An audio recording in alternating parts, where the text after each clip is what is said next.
കൊണ്ട് അമ്മ മുടക്കം പറയുന്നെന്ന് വിചാരിക്കരുത്. ഈ തരത്തിൽ ജീവിച്ച ഒരു പെൺകുട്ടിയെ കുടുംബത്തിൽ കയറ്റാൻ കൊള്ളില്ല. പുറത്ത് മേഞ്ഞ് ശീലിച്ച പശുക്കള് ആലയിൽ അടങ്ങില്ലെന്നാ പറയുക. അമ്മ ആവശ്യമില്ലാതെ ഓരോന്ന് ചിന്തിക്കുകയാണ്. സ്വാതി എനിക്കറിയാം, അവൾ അങ്ങനെയുള്ള പെണ്ണൊന്നുമല്ല. പിന്നെ ഈ ഫോട്ടോസ് കണ്ടിട്ടാണെങ്കിൽ മോഡേൺ ലൈഫിൽ ഇതൊക്കെ വളരെ സാധാരണമാണ്. അത് തെറ്റായി കാണുന്നത് അമ്മയുടെ ഓർത്തഡോക്സ് മെന്റാലിറ്റി ഉണ്ട്. അങ്ങനെയാണോ നീ അമ്മയെ മനസ്സിലാക്കിയിരിക്കുന്നത്? നീ വേറെ ഏത് പെൺകുട്ടിയെ വിവാഹം കഴിച്ചാലും എനിക്ക് വിരോധമില്ല. അവളുടെ ജാതിയോ സ്റ്റാറ്റസോ ഒന്നും നോക്കണ്ട. പഠിപ്പും മുതലും ഒന്നും ഇല്ലാത്ത ഒരു നാട്ടുപുറത്തുകാരിയാണെങ്കിലും കൊള്ളാം. അറ്റ്ലീസ്റ്റ് നിന്റെ കാര്യങ്ങളിലെങ്കിലും ശ്രദ്ധിക്കുന്ന ഒരുവളായിരിക്കണം. അതിന് ഇവള് പറ്റില്ല. ഈ ഫോട്ടോ മാത്രമല്ല, ഇവൾ സിംലയിൽ പഠിച്ചിരുന്ന കാലം തൊട്ട് ബോംബെയിലും ഡൽഹിയിലും ഒക്കെ ജീവിച്ചിരുന്ന രീതികൾ വരെ കുറെയൊക്കെ ഞാൻ മനസ്സിലാക്കിയിട്ടുണ്ട്. ഇതൊക്കെ അമ്മ എങ്ങനെ അറിഞ്ഞു? അതെന്തിന് നീ അറിയണം?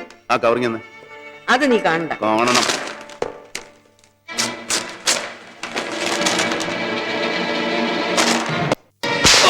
നീ ആരാടാ സ്വാതിയെ കുറിച്ച് എന്റെ അമ്മയ്ക്ക് കത്തെഴുതാൻ? അതെ, ഞാൻ തന്നെ ആ കത്തെഴുതിയത്. തന്റെ ഒരു സുഹൃത്തെന്ന നിലയിൽ.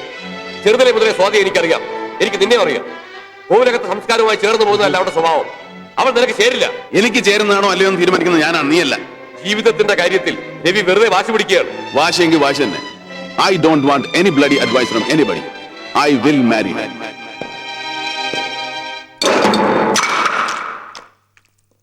വരുന്നുണ്ട്. നീ എന്നെ ചോദിച്ചോ? വേണ്ട, കുറുപ്പേട്ടൻ തന്നെ ചോദിച്ചാൽ മതി.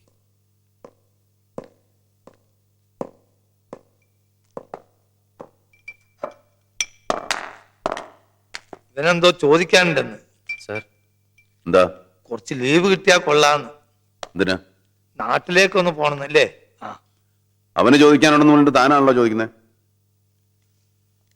ഒരു കല്യാണക്കാരിയോ?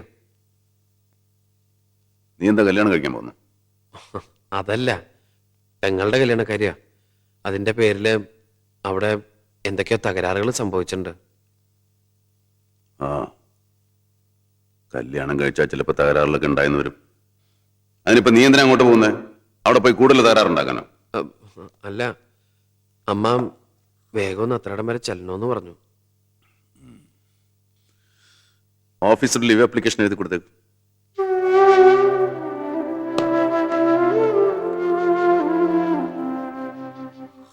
അറിഞ്ഞില്ലേ, കഴിഞ്ഞ പ്രാവശ്യം കാശ്മീരിൽ പോയ നമ്മുടെ പ്ലാറ്റൂൺ പകുതിയും ഒരു ബോംബ് എക്സ്പ്ലോഷനിൽ മരിച്ചു. അതെങ്ങനെയാ? നേരിട്ടുള്ള യുദ്ധമല്ലല്ലോ, ഗറില്ല വാറിലെ അവിടെ നടക്കുന്നത്. തിരിച്ചു വന്നാ ഭാഗ്യം. സർ, എന്റെ ലീവ് ആപ്ലിക്കേഷനാ. വർമ്മ സാറിനോട് പറഞ്ഞിട്ടുണ്ട്. ശരി, ഞാൻ നോക്കാം.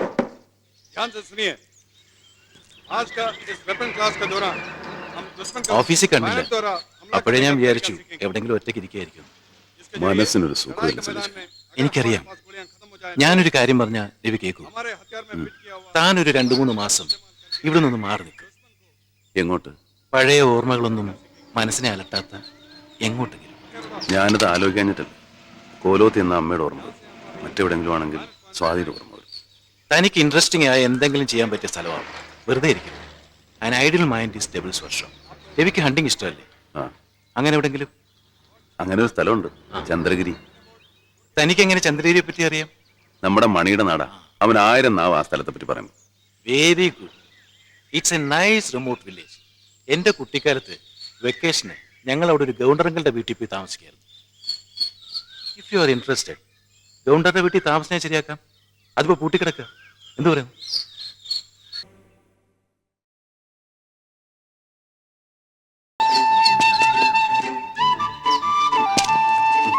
പോടാ പോടാ പോടാ, കേറി പോടാ.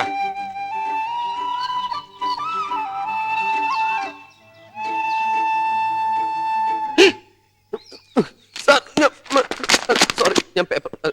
Sir, EM Nair. Kumar sir. ഏത് കമ്പനിയാ ഇവൻ? സാർ, ആക്ച്വലി ഇവൻ ബ്രേവോ കമ്പനിയാണ് സാർ. പക്ഷെ നൗഡേസ് കേണൽ രവിയുടെ സേവകരാണ്. ബ്രിഗേഡിയറോട് ഒരു വാക്കുപോലും പറയാതെ ഞാൻ സണ്ണിച്ചാനെ ചാർജ് ഏൽപ്പിച്ചു പോയാൽ അദ്ദേഹത്തിന് ഞാൻ തോന്നുന്നു. നോ മിസ്റ്റർ ഫെർണാണ്ടസ് ആളൊരു നോക്കണം. നിങ്ങളുടെ കാര്യത്തിൽ അദ്ദേഹത്തിന് വിഷമം ഉണ്ടാവും. എന്നാലും അതിന്റെ പേരിൽ തന്നോട് വൈരാഗ്യം ഉണ്ടാവുമെന്ന് ഞാൻ വിചാരിക്കുന്നു. താൻ ധൈര്യമായിട്ട് പൊക്കോ. ഞാൻ ബാംഗ്ലൂർ കോൺടാക്ട് ചെയ്തു. ഗോവിന്ദന്റെ വീട്ടിൽ ഇപ്പോൾ ആള് താമസിച്ചില്ല. വീട് വൃത്തിയാക്കി താക്കോൽ ഏൽപ്പിക്കാൻ ഒരു ഗോവിന്ദനാരെ അങ്ങോട്ട് അയച്ചിട്ടുണ്ട്. അയാൾ സ്റ്റേഷനിൽ വന്ന് നിങ്ങളെ കൂട്ടിക്കൊള്ളു. എന്തൊക്കെയാ വേണ്ടതെന്ന് വെച്ചാൽ അയാളോട് പറഞ്ഞാൽ മതി. ചെയ്തു. Thanks.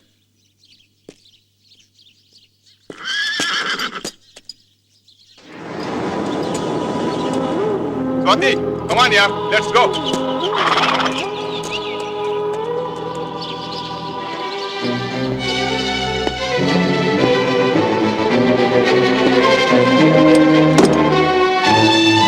No, this is too much. ബ്രിഗേഡിയറെയാണ് നീ അവമാനിച്ചിരിക്കുന്നത്. Idiot. നീ എന്റെ ഓർഡർലി ആണെന്ന് കൂടെ അറിയുമ്പോൾ അങ്ങനെ വേറെ ബലം തോന്നും. അല്ലെങ്കിൽ ആ കുഴപ്പത്തിലായിരിക്കും. വേണ്ട, ഇനി നീ ഒന്നും പറയണ്ട. ഇനി നിനക്ക് ലീവ് തന്ന നാട്ടിലേക്ക് അയച്ചാൽ ശരിയാവില്ല. എനിക്ക് എവിടെയെങ്കിലും പോകണമെന്നുണ്ടെങ്കിൽ നിന്റെ സഹായം ആവശ്യമില്ല, ഞാൻ ഒറ്റയ്ക്ക് പോയിക്കോളാം. നിന്റെ ലീവ് ഞാൻ ക്യാൻസൽ ചെയ്യാൻ പോകും. സാർ ഞാൻ no more tax, get out.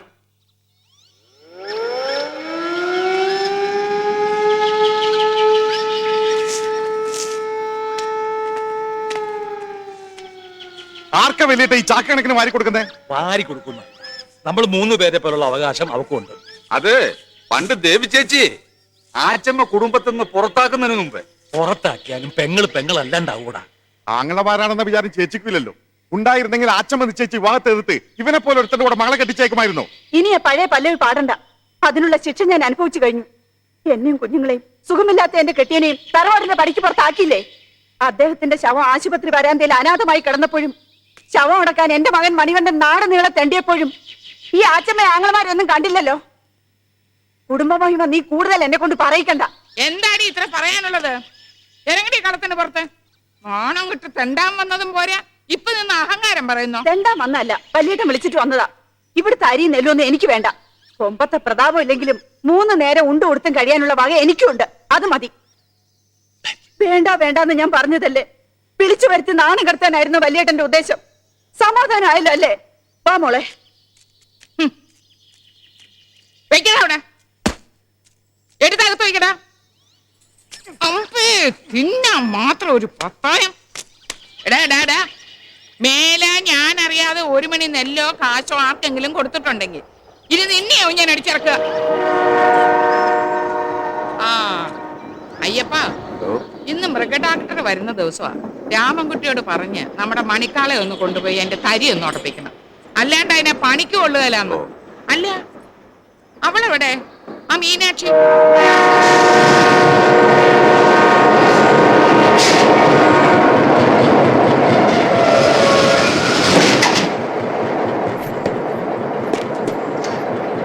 കാത്തു നിൽക്കാൻ തുടങ്ങിയിട്ട് 2 മണിക്കൂറായി. വണ്ടി ഇന്ന് ലേറ്റാ. ആ പറ്റരുത്. ആ എന്നാ പിടി. സൂക്ഷിച്ചു പിടിക്കണേ. ആ നടന്നോ.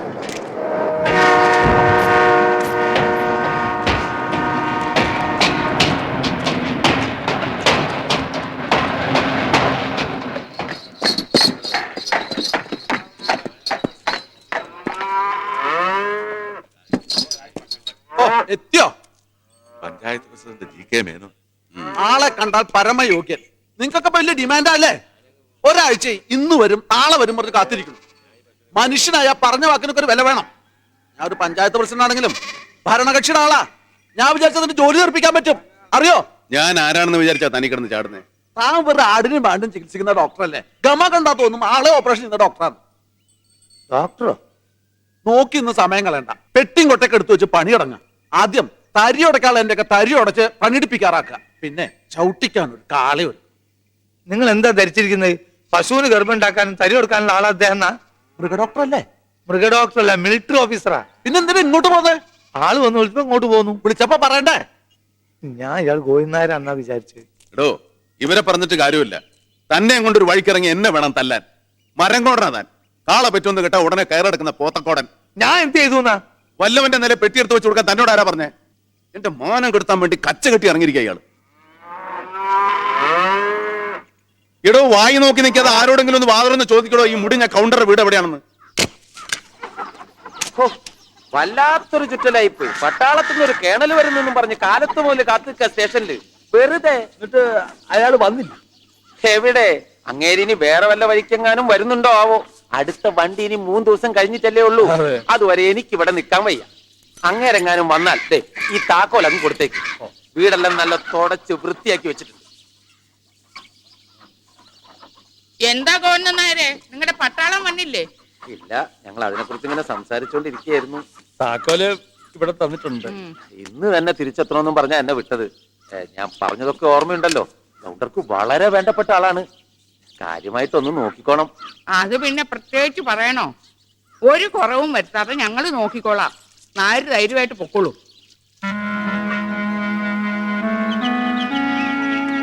പുറകുവശത്ത് മുഴുവൻ പൂട്ടിട്ടിരിക്കുക. പട മേടിച്ച് പന്തളത്തി വന്നപ്പോ പന്തം കൊളത്തി പട. പടയല്ല പെടയാണ്. നല്ല പെടയാണ് എനിക്ക് വെച്ചു തരേണ്ടത്. താനാണ് ഇതിനൊക്കത്തിനും കാരണം. എന്നെ ഇങ്ങനെ ചീത്ത വിളിച്ചിട്ട് എന്താ കാര്യം? ഇനി അങ്ങോട്ടുള്ള കാര്യങ്ങളെ പറ്റി ചിന്തിക്കുക. തിരിച്ചു പോകാനാണ് ഈ 3 ദിവസം കഴിഞ്ഞേ വണ്ടി ഉള്ളൂ. തിരിച്ചു പോകാനാണ് പിന്നെ ഇങ്ങോട്ട് കെട്ടിയെടുത്തത് എന്തിനാ? എന്നാ പിന്നെ ഇരിക്കാം ഉമ്മർത്ത് ഇങ്ങനെ കാറ്റും കൊണ്ട്. ഏത് അശ്വേരത്തിനാ കണി കണ്ട് ഇറങ്ങി പുറപ്പെട്ടെന്ന് ആർക്കറിയാം. നിങ്ങളാണ് ഇവിടെ താമസിക്കാൻ വന്നത്? ഈ താക്കോൽ ഇവിടെ തരാൻ പറഞ്ഞു.